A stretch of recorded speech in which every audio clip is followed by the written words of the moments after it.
Hello guys, welcome back to the Prep and Learn Education. So we are back with the new topic Farm Bill, which is regularly seen in news. So इसके पहले हमने SAARC topic cover किया था, जिसमें एक question मैंने आपसे पूछा था, which of the following is not the member state of SARC?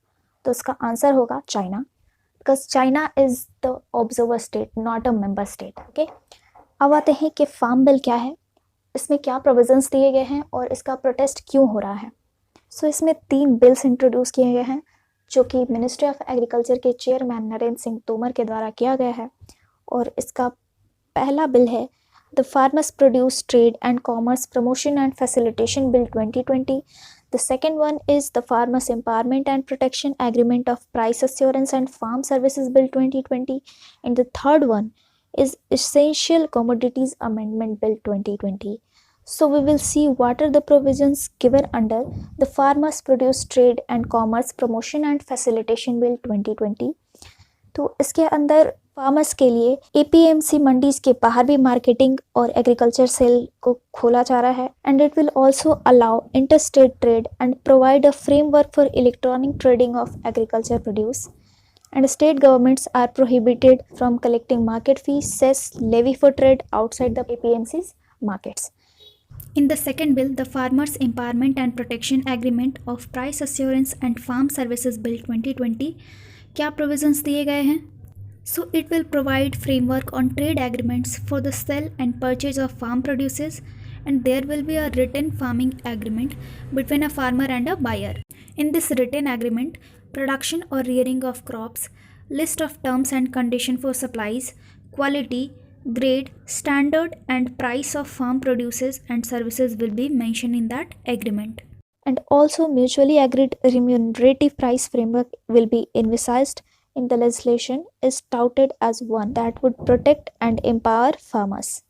According to third bill, the Essential Commodities Amendment Bill 2020, it will empower the central government to enlist certain essential commodities like cereals, pulses, oilseeds, edible oils, onion and potatoes from the list of essential commodities. Also empower the central government to regulate these essential commodities, but only under extraordinary circumstances.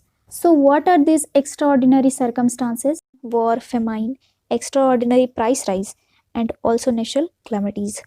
And there will be imposition of any stock limit on agriculture produce must be based on price rise, and a stock limit may be imposed only if there is a 100% increase in retail price of horticulture produce and a 50% increase in retail price. So in bills का main aim ये है कि इन तीनों bill को मिला के एक help मिले in creating one nation, one market for agriculture produce. So now we will discuss issues regarding farm bill.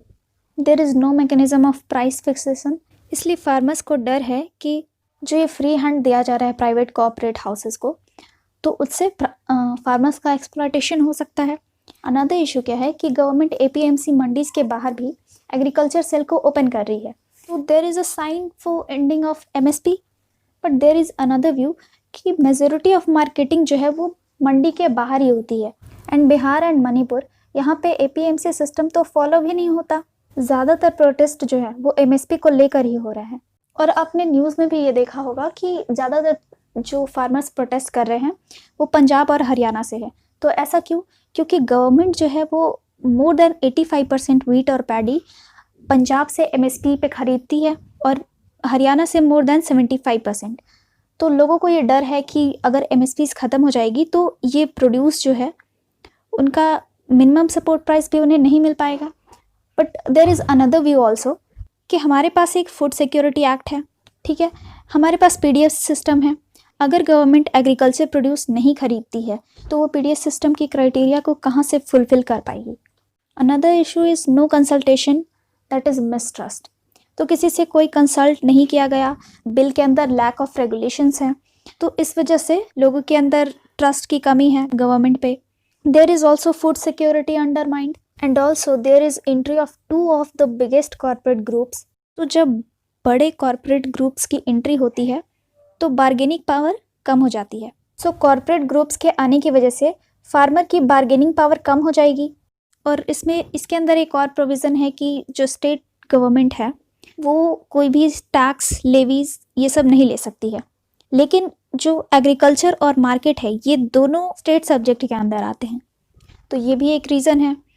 तो कंक्लूज़न ये निकलता है कि पब्लिक के बीच भी मिसकंसेप्शन है and also these bills should be amended. That's all regarding the farm bill and all these points are taken from the article given in the Hindu newspaper. मिलते हैं एक नए टॉपिक के साथ, तब तक के लिए thank you and have a nice day.